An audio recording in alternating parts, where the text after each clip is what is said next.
Good morning. I'm continuing to work on my 53. Still doing sheet metal work in the cab and around. This video will have progress that's made on the cab and the cab floor. Progress on the sheet metal at the front where the vent is. Let's see. I think that's pretty much what I focused on. I'm doing other things on the deal. I'm working with a friend who is a turbo guy to turbocharge this thing, and so we're still working on that. We're going to mock something up here before too long. We've both been real busy, but we are about to get to it on mocking something up. Still have mostly sheet metal to go right now. I have an update on my seats this time on this little video. So this is episode 50. I never thought I'd get to episode 50, but here we are. I never have pushed too much for subscribe and reviews and so forth because I'm not going to monetize this this site. I'm just blessed to have 7,000 square foot under roof here that I can not have to make a dime out of. I just enjoy myself out here. My friends come over, we do things. I got two cats stalking each other here. They're not too friendly with each other. But anyway, so this is an introduction into episode 50. I hope you enjoy it. It's going to be a little bit long, but it also, you've got the drag button.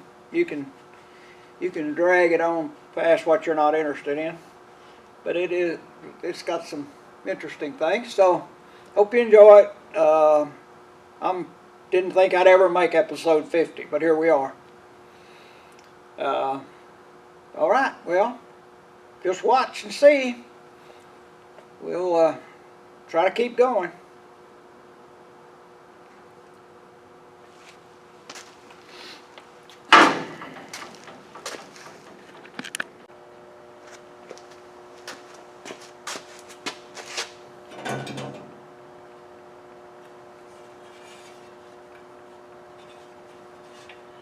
I intend to seal this off. I'm not going to use it, as I'll have air conditioned heat in here. I don't need a vent probably, except for the side window vents, which will be in there.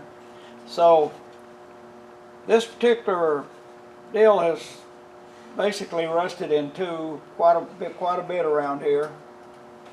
And so we had another cab we were taking to the land, or to the scrapyard, and it had a really solid one, so we just whacked this out, and I'm going to cut this out and I'm going to fit this in there. I hope. We'll see how it works.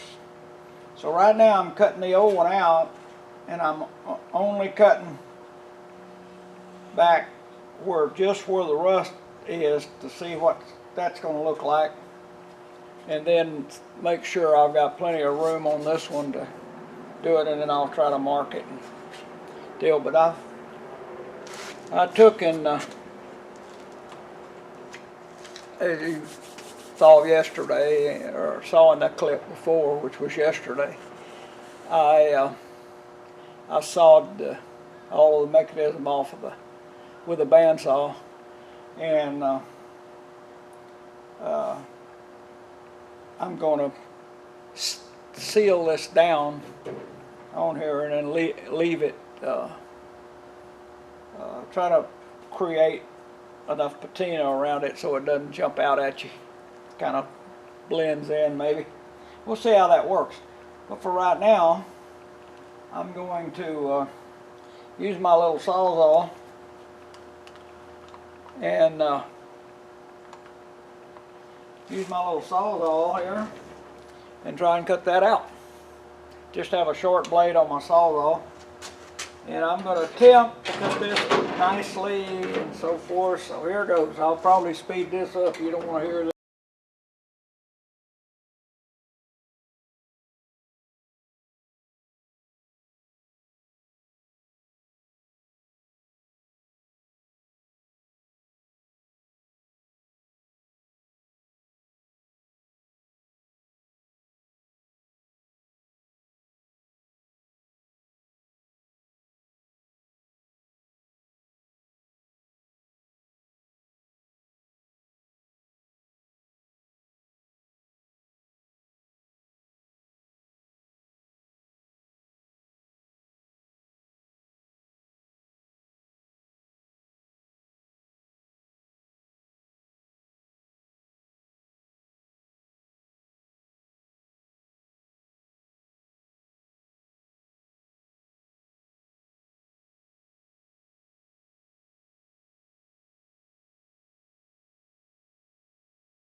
This is going to stay patinaed, so if I was going to do body work on it, I might do this different. But since I want to get it in there and leave it rusty, and I'm going to delete it by taking the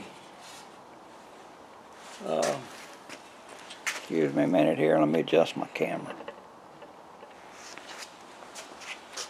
Oh, goodness. I'm looking at the sun. That don't work very good.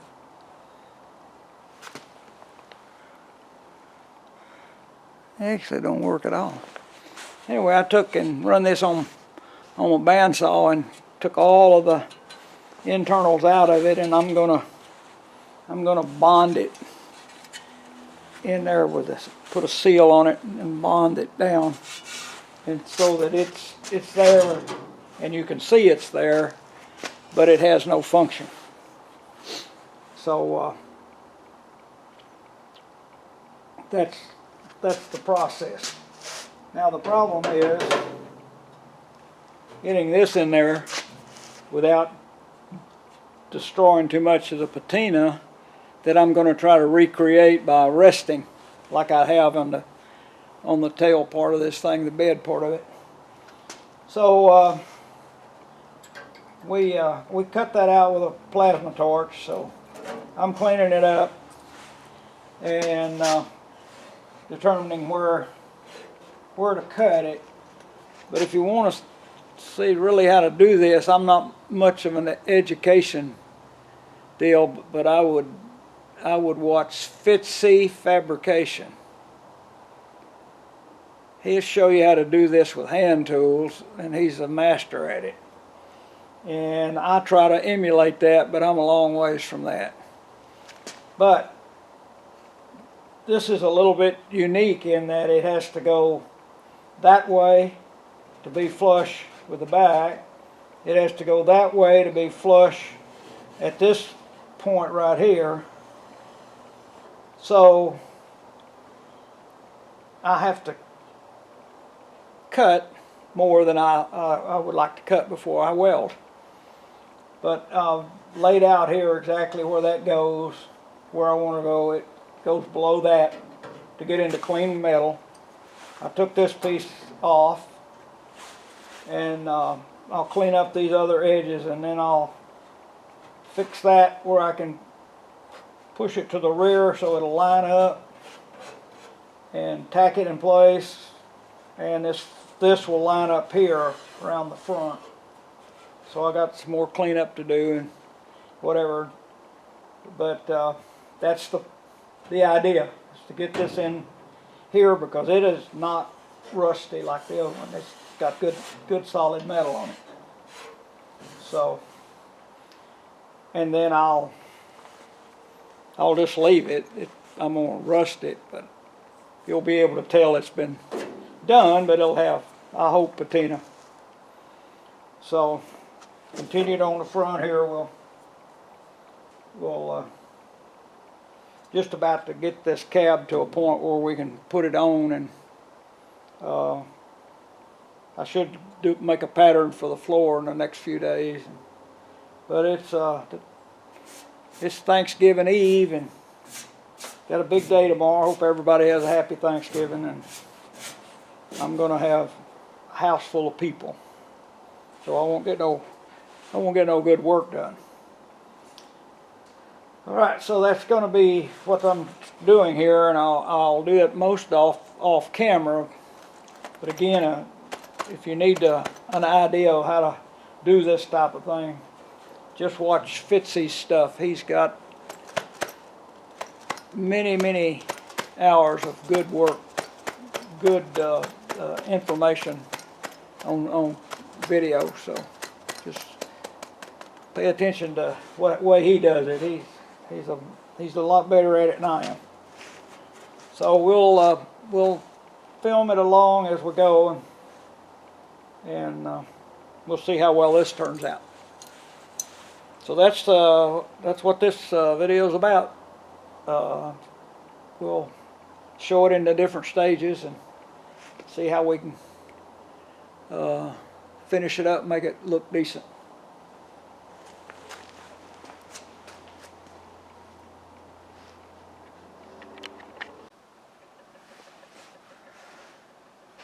I test fit my steering column.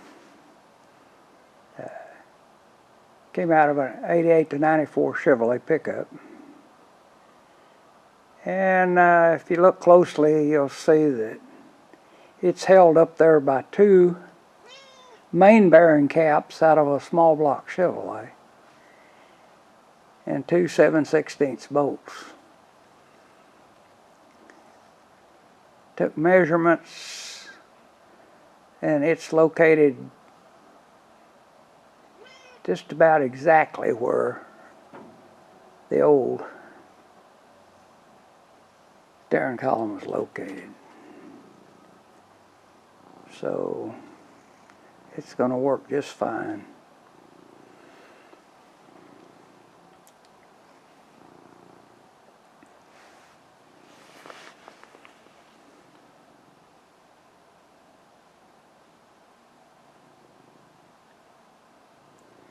I won't leave it red. I'll paint over the red.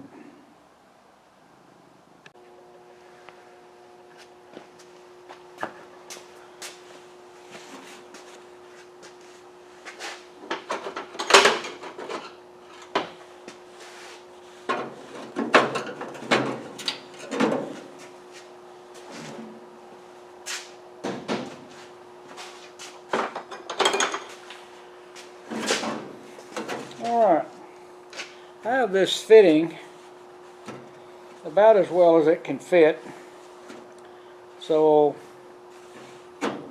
I will clean the edges up and get ready to cut this and tack weld it in place, cut the front, tack weld it in place, get it where it lines up exactly with this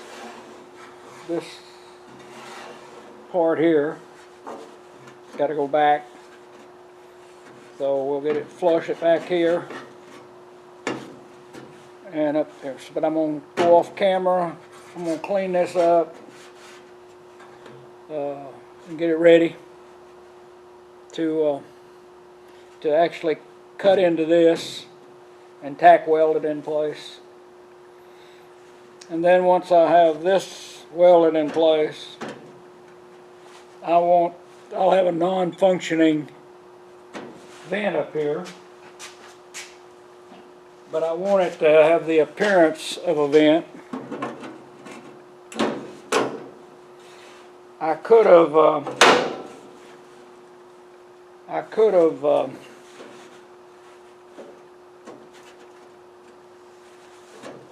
have put a delete in here where they make a piece that you weld in and it just deletes it. But I'm not doing any body work on this thing to mount to anything. So I'm going to put this piece in, weld it in, clean it up, and try to re-rust it. Then I'm going to bond this in there to where it looks like an operational vent, but it's not going to be an operational vent. So that's kind of what I'm attempting to do here. Not sure how it'll work out. May look like crap, but we'll give it a shot.